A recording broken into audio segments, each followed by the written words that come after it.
Good morning, everyone. Good morning, everyone. Welcome to Leading with Light. I want to thank all those who have joined, those who are coming in. Thank you so much. It's a pleasure having you here this morning as we continue our series. And our series is today we are talking about unlocking the hidden floors of a leader's mind. And today we are moving into our second part of the series that we call the emotional attic. Welcome, everyone. Great having you here. I see you coming on now. And I want to thank you, Franklin, for being so early, Simone, for joining, and all the others who are coming. I want to thank you. For those who don't know me, I want to remind you who I am. I am Dr. Marcia Thomas, and I am a Christian leadership consultant and life purpose coach, and I really talk about life and leadership in my Leading with Light series. And I talk about the things that affect leaders that are not usually spoken about, what I call leadership revelation and not leadership speculation. I am also a best-selling author, and I have a book launch coming up with my newest book, My Faith Looks Up. I'm inviting everyone on Sunday in the afternoon, and also for you to just support me so we make this a bestseller by buying your copy or more than one copies and sharing with a friend who you feel needs to upgrade their faith so they can upgrade their life and leadership. I also help persons who are doing their master's dissertation or their PhD or doctoral dissertation to complete it successfully, qualitatively or quantitatively. I just guide. And so today I want to continue my presentation as I continue to welcome those who are coming in. Cyrus, I see you. I appreciate you. I know you are busy and you have taken the time.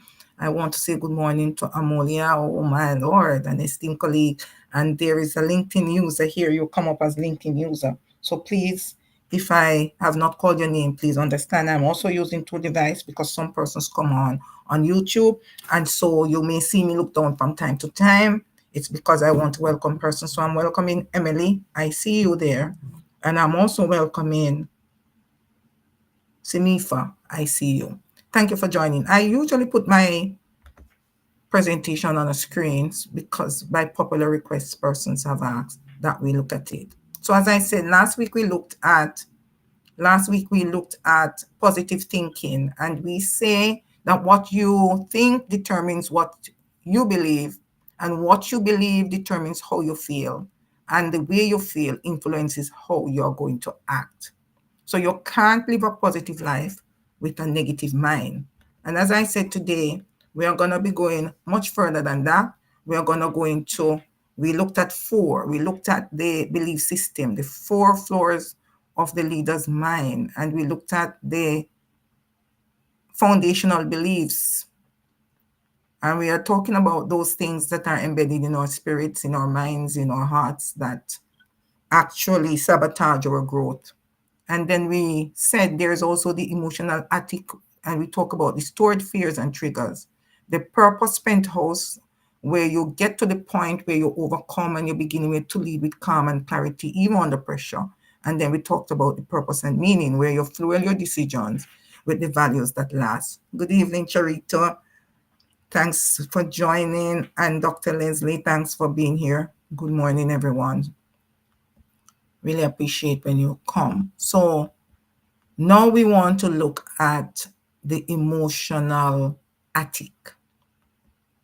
And so I moved to some key points that we raised last week so I can move into my discussion smoothly. And we talk about your belief system shaping your leadership ceiling. What you believe about yourself, your team, and your world becomes a framework for your decisions. So your unchecked limiting beliefs can quietly sabotage your growth. And then we talked about self-awareness as the foundation of influence. And so we say you can't fix what you can't see. And so leaders who intentionally examine their habits, triggers, and blind spots gain clarity that directly impacts their effectiveness. and just not in your life and leadership. Because as I keep saying, life is not separated from your leadership. So today we want to focus now on how your unprocessed emotions stored in your attic of your mind or your heart or your spirit affect your leadership clarity, influence, and purpose. That's the focus for today. So we have dug down into your beliefs, which is your foundation. We gave the format of a house. And today we want to dig down into your emotions. Who is ready? I hope everyone is ready. Those who are ready, just say, okay, I am ready. You maybe want to type it in the chat. So I want you, as usual, and I looked at it last week, to look at your mind as a house. So we looked at the house last week, and we looked at your core beliefs as your foundation. Today we want to look at your emotions, your unprocessed emotions, your triggers, your stored fears and failures as the attic. The attic in our home is where we store things we don't know what to do with. And so it can be unbroken things that hold a lot of, what would we call it now, emotional attachment. It might have been given to us by a loved one who has passed, and we don't want, it's broken, but we don't want to throw it away because of the sentiments. And so we put it in our attic, and there are old boxes and our forgotten items, or children's when they lost their tooth, and we put that up, and so on. First bicycle, those things that we don't want to throw away. Now, I want to put it to you that leaders do the same thing. Individuals in their life and in their leadership do the same thing. They have an emotional attic. And this emotional attic holds 6 basic fears in which we have perfect faith. Very much so, Dr. Leslie, it's a question that you're asking, but the attic holds our fears, our stored triggers, our stored fears, our stored failures, our unprocessed emotions that have fortified themselves in our spirit, and we need faith to overcome, and not faith, not perfect faith in these stored triggers and fears and failures and unprocessed emotions, but the faith in ourselves that we can overcome them, we can get rid of them, we can control them, and we can live at peace, fulfilled and happy despite these, because of how we frame them. And so we want to understand that these frustrations, these fears, these triggers, and these failures can be, is always, sorry, not can be, is always a part of our lives. And when things happen to us, when we are betrayed, when we are isolated, when we are rejected, when we fail, these are parts of our lives that don't disappear just like that. They gather dust until something happens that triggers it, something like stress or conflict or pressure or burnout. And those things force them out. And that is why the Bible says, out of the abundance of our heart, the mouth speaketh. We want to understand that. And so I want to make the point that hidden emotions eventually show up in our words and actions. Our hidden emotions, they sometimes or eventually show up in our words and action. So what are some of these stored or unprocessed emotions? We want to give you some examples of how these show up. And we need to control them. They have to be controlled. That emotional side of us, that hidden storeroom of attic of unprocessed emotions are, as we say, part of our life, our disappointments or frustrations or setbacks or distractions. All of those things that create trauma or stagger us or stagnate us or slow us down or make us stumble. These are things that leaders often suppress in their life and their leadership. These are these disappointments that they come from family members, lack of support from team members, those things, maybe a betrayal, or the other day I had an issue, a client, and she had a death in her family. The person was very close to her. She was in charge of the person. The person had an illness. She carried the person through the end of it, and would have needed some support in her life. But here comes family members after, during this time of death, making demands on her that they never contributed to before. And it really made her lash out. And she made some harsh decisions that she said she later regretted. And so she came to me for life purpose coaching to get rid of some of these emotional baggage that she carried, and to actually get the courage and support to move forward, to start restoring relationships that have been damaged. And also a very important one that she said she would never want to go to her deathbed and not have resolved. And so your disappointment, suppressed disappointment, fear, rejection, or failure can actually shape your decision unconsciously. And that's why Peter says to us, if these qualities are yours and are increasing, they keep you from being effective and they keep you unfruitful. So they keep you from being effective and fruitful. And I'm repeating it in the King James Version, the New International Version. Sorry. I don't know what happened to me today. So how do you know that your emotional attic is overflowing? I'm moving a little fast today. You might find that you are quickly irritable, or you overreact to situations. So have you ever had a situation where you dealt with something, and after you have dealt with it, you say, what just happened? Because what pours out of you is kind of challenging. All right, Dr. Leslie, thanks for this important point. I look at my fears as the devil, so do I. But I'm very sure I can conquer them completely. I am sure, because God says, with me, all things are possible.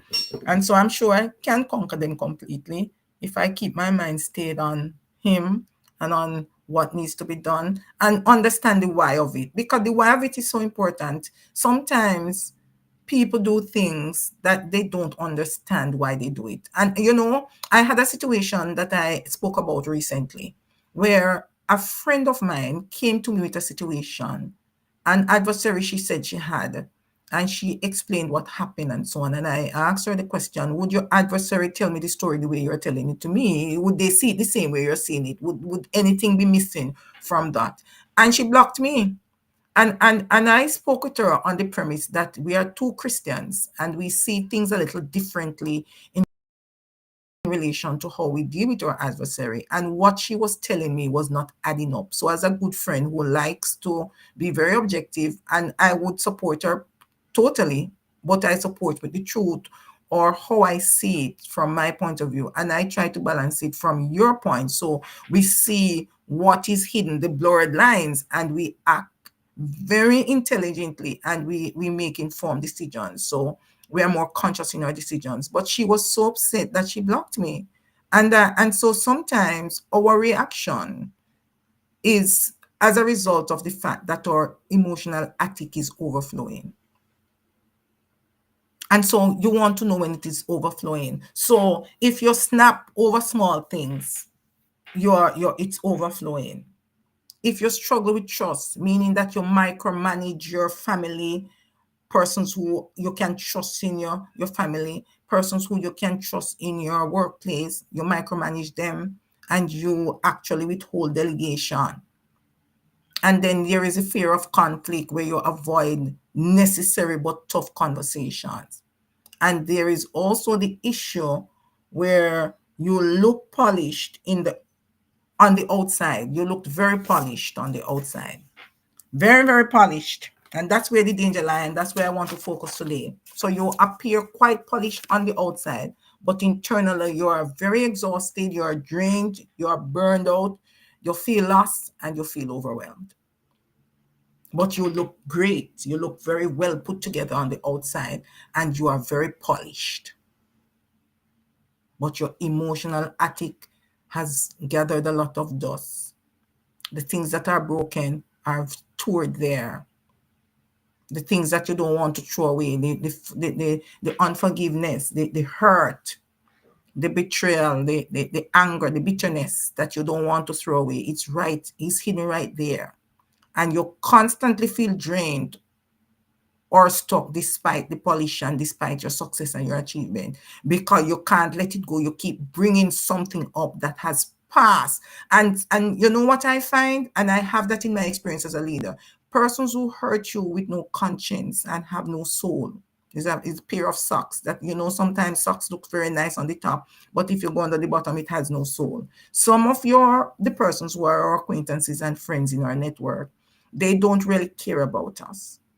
They are very upset sometimes that you're achieving or that you're moving along, and they don't see the baggage that you carry and the hidden burdens. They don't see the work and the sacrifice that you put into what you are doing.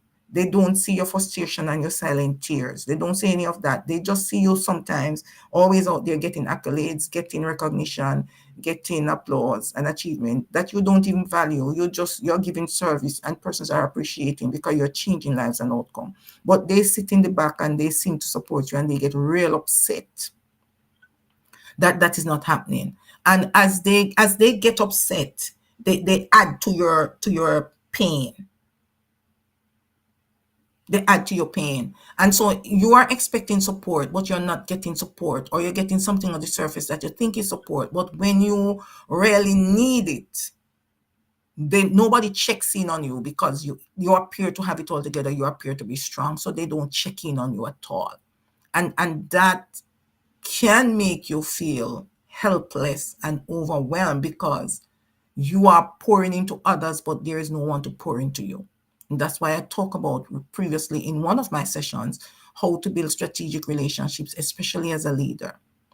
Whether you're a single mother, or you're a leader in your community, in your home, in your workplace, you need a strategic network. And we say that network knows when you're feeling drained or stuck, when you have it all together and you look very polished on the outside, but inside you're exhausted, you get short tempered. They understand that, and they pull you back to where you ought to be. And we want to understand that different things happen in the different stages of your life. And as women transition, as they move along, as they begin to develop unusual contours and detours, and they're finding that as they're adjusting and they're aging and so on, life means different things to them. It becomes even more challenge, and so they get sometimes more emotional, and they become more sensitive, because life happens. And sometimes leaders who are near retirement begin to look at the dust in their attic, their emotional attic. They begin to look at their achievements. They begin to look, leaders in general, they begin to look at their future. And some get very scared. We talk about those fears. And some begin to doubt themselves. And some begin to look back and wonder if it is worth it, instead of thanking God of how far they have come. And some want to rush to level up because they may have procrastinated a little. All sorts of things happen. But what I want to say is that when your attic is full, the weight doesn't just sit on you, it spills over. So it spills over into your team, it spills over into your decisions, and it spills over into your life. And because of this, it can have some effect. So let's look in the workplace. When your emotional attic is dusty, filled with dust or brokenness, and things that you desire to keep, you're quickly irritable and you're overreacting. Let's look at it. You might be a manager that snaps at your team during a meeting over a minor mistake in a report. Instead of just addressing the issue calmly and quickly, because those are minor things that can be faced. Your frustration causes tension, and you spill over. And this pushes your team to be silent in the future and not to bring up any issues that may be very important for you. All right? Then you struggle with trust. And so you insist on micromanaging, as I said. Every detail, every project, you dot every I and T, because you believe that no one can do it as well as you can. And last week, as I said, one of your limiting beliefs is that you must have all the answers. And I gave you the what if principle that I use in my practice. What if you didn't need to know all the answers? What if you understood that others can do it as well as you, and even better? You are just at the helm at this time. And because of this micromanaging and this fixation on details and dotting every I and T, you find that the progress of your team becomes much slower. People become demotivated. They feel undervalued. They feel that they are not seen. And they feel, the capable team members feel that they begin to doubt themselves because of you. And their emotional attic begins to call their attention, and their limiting beliefs that they might have or were struggling with, that they were polished on the outside, that wasn't showing up, begins to spill out also on their other persons and stifles their creativity and innovation. And so what do you think they do? They try to avoid you. They avoid you, and they begin to cling to each other. And so the informal structure that can overthrow every organization, that leads to demonstrations, that leads to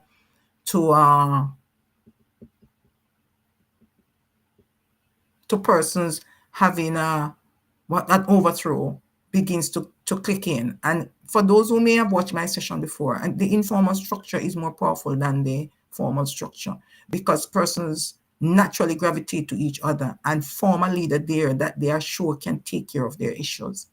And so that leadership, that loyalty and commitment to that leader that is among them, that naturally flows from among them, become more powerful than you, the leader. Like your point, Amelia, that we are emphasizing, your limiting beliefs can sabotage your growth, very much so.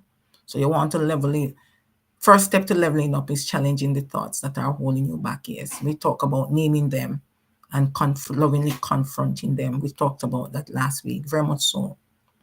And there are some now who avoid conflict. So you're a department head, you notice a team member's performance slipping, but you just don't address it, simply because of the connections, how they got into the organization, who the powerful people that they are associated with, or how the person will really react.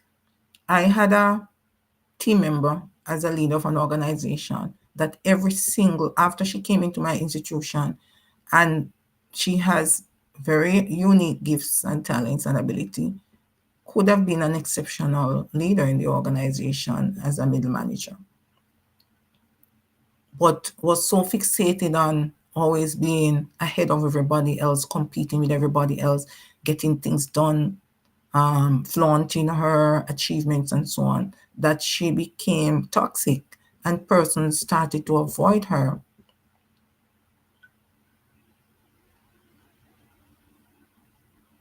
And it can happen when the issue is not confronted. It can begin to spill over into your organization and result in more toxicity, because persons become very disgruntled that this person keeps getting away with these things, and the blind can see that these are some of the things that this person is doing, and that is not making sense, and that it is a pitch for attention and for applause and achievement, which is really as a result of that person's emotional stored fears and unresolved issues, unprocessed emotions, the triggers and all of that.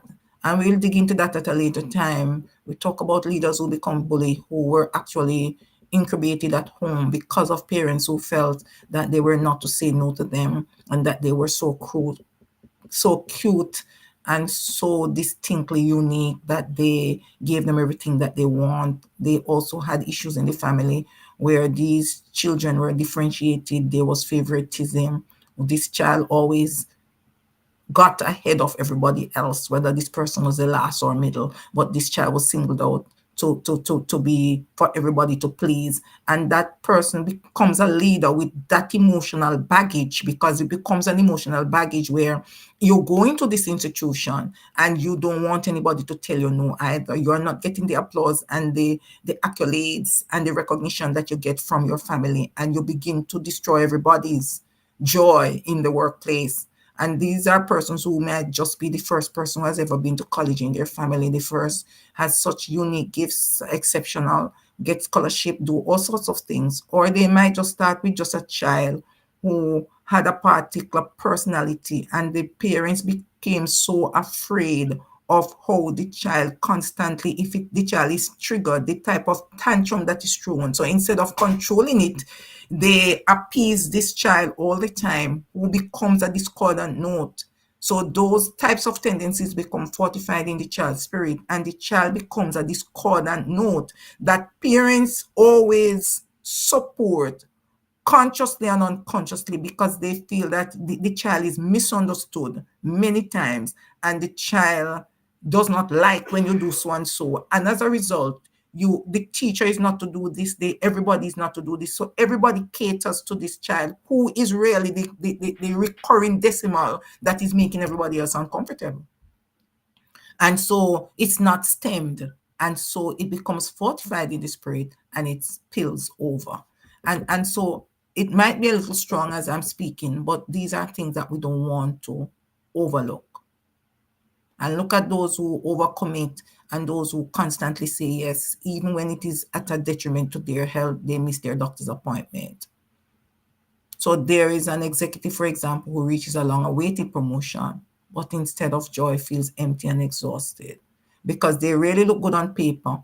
But when you get the position, you realize that all that glitters is not really gold, and you were really content and could have done much better and performed much better and be more comfortable and at peace and had more joy and fulfillment in your previous position.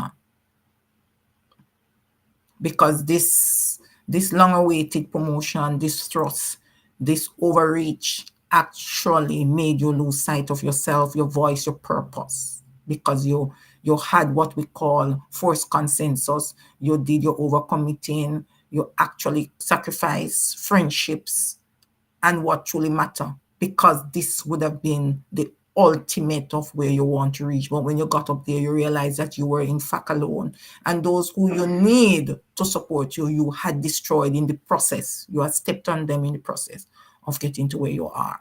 And that in itself makes you feel so unfulfilled, so lost, so overwhelmed, so empty, because you have lost your deeper purpose. I want to thank those who joined while we were on.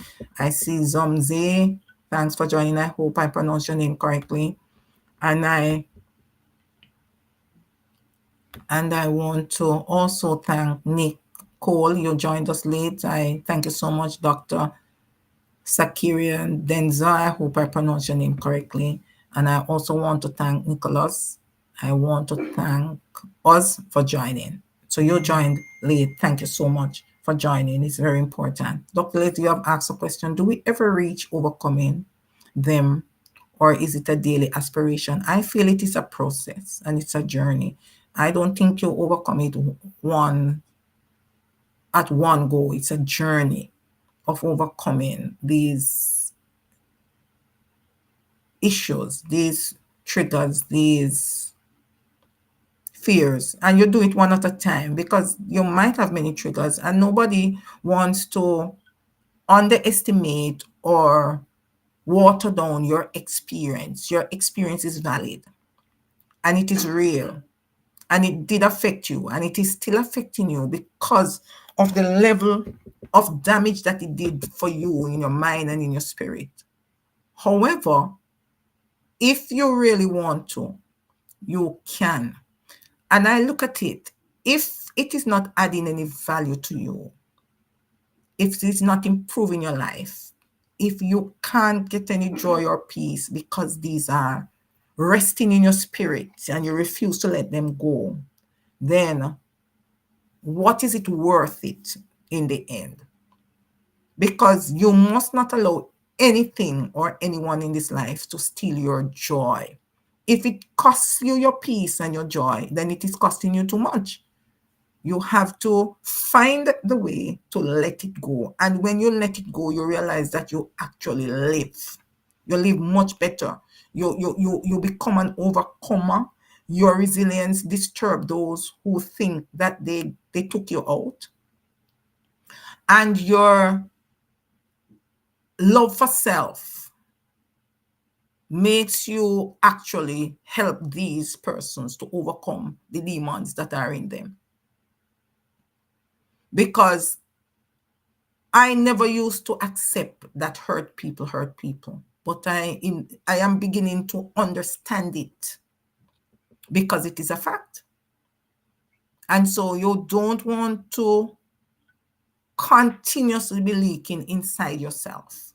You don't want to be filling yourself and your attic with too much dust, because dust can do so many things, can cause so many health problems. And there are so many persons who lose valuable relationships, who lose sight of what truly matters because of bitterness, unforgiveness, malice, and so on. And you have leaders in their homes and in their workplace who shut people out because they make a mistake, a simple mistake. There are leaders in organizations who refuse to move people up because not because they do not have the expertise or experience, but because they trigger them the wrong way. And there is a saying in Jamaica that we say, my spirit just don't take that person. There is something about that person that I don't like. And if you look deep enough, it's because of a trigger inside of you. The person has not really done you anything. And there are leaders also in organizations who keep drilling down into persons for no apparent reason because of their emotional issues, their stored fears. Person is so good, they might be taking away your position. So I must know, because they might take away my position, I must know, challenge them. I must keep them down as much as I can. I must prevent them from shining and from achieving. And that does not make sense. How and when do we start to train ourselves into discarding negative baggages as they come, so we don't have to fill up our attics in our lives? I'm getting right there now. I'm going to talk about the cost of it. The cost is very important. The cost of, so you're carrying, when you carry your emotional clutter, it's like running with a heavy backpack, because of course it impacts your relationship. And so people begin to, not only does it drain your energy, let me put that out there, your clarity and your influence, but you find that because of who you are, people of who you are, or what you are delivering, what you're putting out, what you're not controlling, because of the lack of emotional balance, people begin to avoid you, even people who you know. And you also make fear-driven decisions that does not help you or the individuals whom you serve in your homes and in your organization. And it also undermines your emotional well-being. You do not run the race of life or leadership very well, and it blocks your growth opportunity. So what you find is that you slow down a lot, you stumble, or you burn out. Those are costs, important costs. So let's look at some strategies now that you can use to bring yourself back. So how do we begin to clear the attic? We want to look at that. I talked about some self-awareness check-ins last week when we talk about our beliefs. But now I want to talk about some soul check-ins. So you want to actually become aware of what is in your attic. So you take a hard look at yourself, and you also look at how people say you consistently show up for them. Don't say I don't see myself like that, or really? Why would you say that? No, you misunderstand. No, take a hard look at yourself and how people constantly say you're showing up for them. Pay attention to what is the common message or theme from the different persons that you're socializing with, that you're interacting with in your home, in your community, in your life. Look at the constant theme that shows up and do a soul check. And so you want to name what is in your attic. When you do that soul check, you want to learn what is in your attic. All right. You also want to release. You want to let go of what no longer serves your purpose. So of course, you have been angry with this person for 10 years. That person has died. Why are you still angry? You can't change anything anymore. The person can't hear what you had to say, or somebody left your institution at a time when your institution was in a crisis and you would have preferred if they had stayed, and you're upset with them. So now they need a recommendation because they are advancing in life, which is what they would have done whether there was a crisis or not. And you are the last place and you refuse to give them a recommendation. What I'm saying is release, let them go, man. So you're going to let go of what no longer serves you. So you want to surrender your forgiveness. You want to surrender your hate, your bitterness. You want to surrender your betrayal. You want to be free. You want to free yourself. And so you also want to practice emotional regulation, meaning that you replace clutter with clarity. And you replace gratitude with purpose, because nothing just happens, and some of these things that we think are to our detriment is actually for our healing and for our preparation to take us into the next level of our lives, the one that God has ordained for us, for us to actually solve the problem that he created us to solve, and be the solution to whom he sent us to be the solution for. And so you also want to look at your weekly reflection, your faith-based reflection. You want to ask God to show yourself. You want to be able to seek coaching or speak to your trusted accountability partner, and they will redirect you. They will also reframe you, and they will help you to have your restored sense of purpose and peace and clarity. So those are some of the ways, Charito. I hope you understand that clearing the attic is not a one-time event either. It is an ongoing discipline.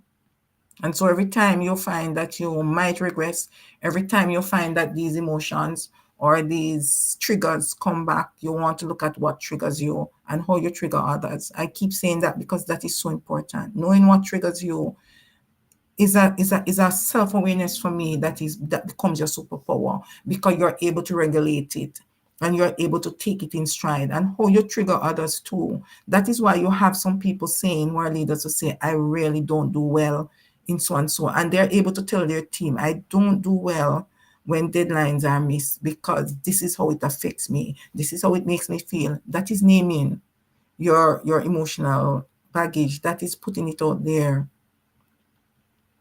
All right, Zara, very good. My anger wanted to go viral. I told it. Sorry, we are on a mindfulness plan. No, I love that. I love that. Yes, because you have to practice the emotional regulation in that way. You want to actually check in with your soul. I want to repeat it because someone online has asked me to repeat it. I don't know if you're writing it down, but I say last week we say you want to name it, and I say good. You want to do that with your self-care, but now you want to do a soul check because it's emotional. It's something that is fortified in your spirit. It is your stored triggers. It's your stored emotions. It's your stored unprocessed emotions. It's really your fears, your frustrations, your stored rejection, disappointment. I'm giving some examples for those who said they just joined. And so you begin to look at it and look into your soul. Sometimes we protect our body. As I said, you might be very polished on the outside, but internally there is a lot of leaking. There's a lot of dust in your attic.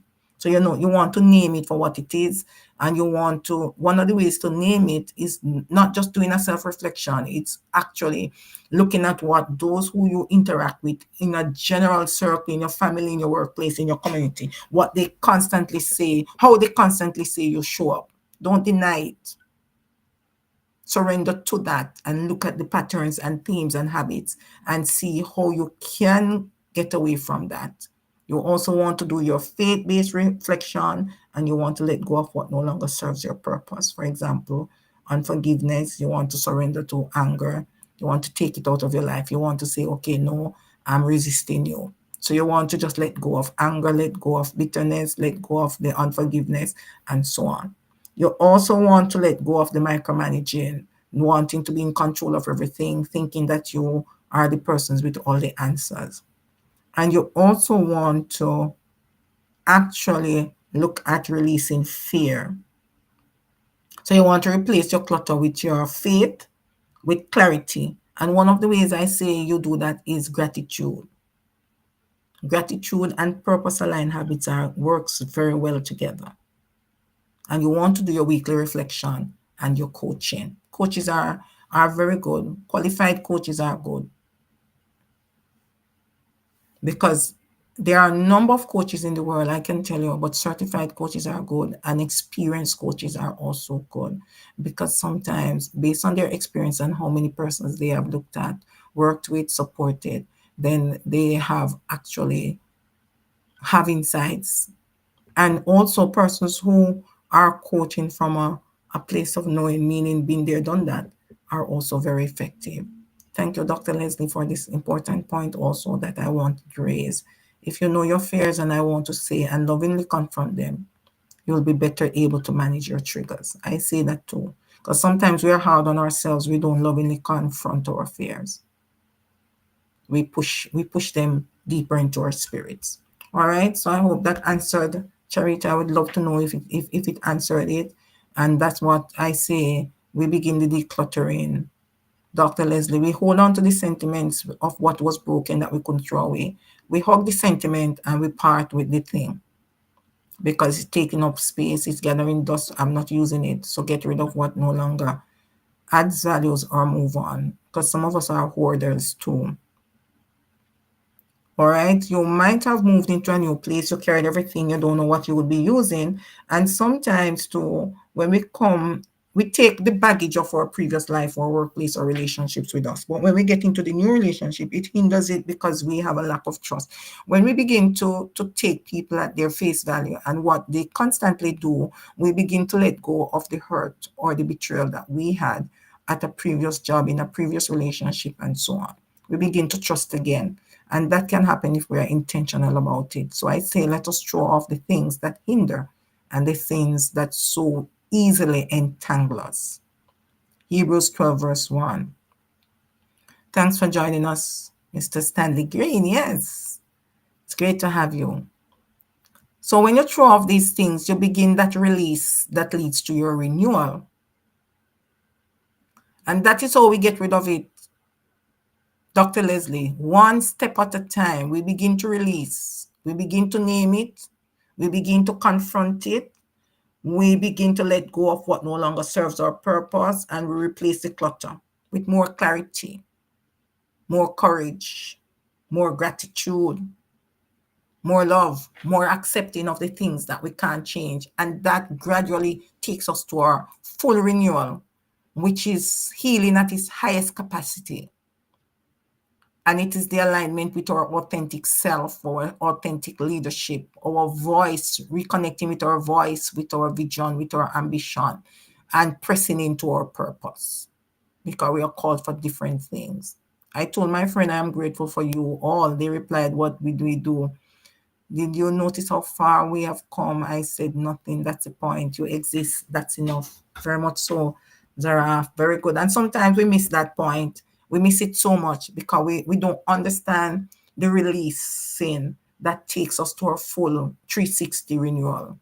We don't understand healing at its highest capacity is that we let go. We let go of those things that we don't understand. We let go of those things that we cannot change in our lives and in our leadership. and we let go of those things that constantly triggers us, burn us out, worries us, irritates us, and make us ignore facts. When we are able to reach that high capacity where we are able to actually live life in the present and not the past, then we are right there on our alignment, internal alignment, and authentic leadership and authentic living just bursts out of us. And so I want you to look at this leadership challenge just for today, because we are coming down to the end. We're going to move into our next part of our series next week. We have looked at limiting beliefs so far. Those who have missed that session, you can always go back and look. And then we looked at our emotional attic today. And so I want to remind us that leaders can be both gifted and human, because some of us feel that we are not human. If you haven't used it in 5 years, chuck it. You know, I'm saying 2 now. Dr. Leslie, I was a hoarder, you know. I'm now saying 2. If you haven't used it in 2 years, it means that you could do without it. And COVID taught so many lessons to so many persons who thought they couldn't live without certain things. And they came to the realization that it was quite possible. And so the 5 years maybe is now a little too high, but it's a good benchmark. What could shift in your leadership is a question I want you to answer throughout this day if your attic was clear. What would shift? What could shift in your life or in your leadership if your attic was clear? Really want you to answer that question. I also want to say thank you for joining, Marlene, that if this session resonated with you, I want you to start living your purpose in your life without apology.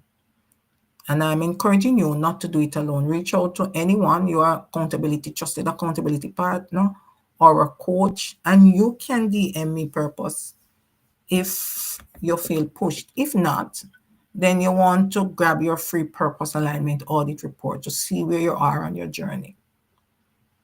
And it is on my profile and my LinkedIn page. And I'm also inviting you to schedule a soul sync strategy session if you want to go a little further and want us to work together to realign your leadership, your calling, and your soul health for sustainable impact in today and beyond. And finally, I want you to go out and grab my new book, My Faith Looks Up. My launch is on Sunday at 5 p.m. Those of you who want to join, let's make it a bestseller and upgrade your faith so you can upgrade your life and your leadership.